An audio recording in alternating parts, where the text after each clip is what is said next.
And the last piece is, now that you have all of this data about the user, you have a unified user profile, you know who the user is, it's relatively easy.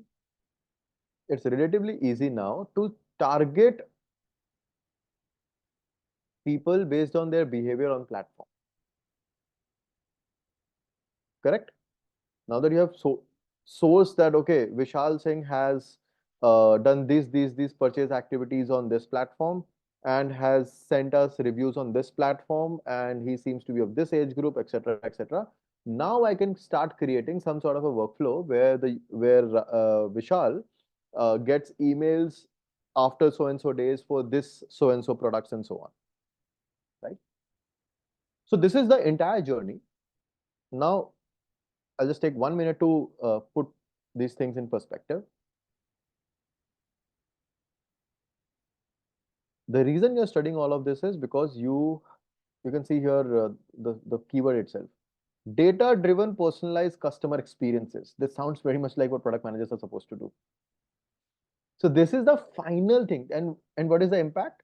It pretty much sounds like a resume point, right? Delivered data driven personalized customer experiences that grew lifetime value by 20%. That's it, right? So this is the main reason why you are doing all of this work. Okay, you wanted to grow people's lifetime value, you wanted to grow people's NPS score, etc., etc., depending on what you're doing.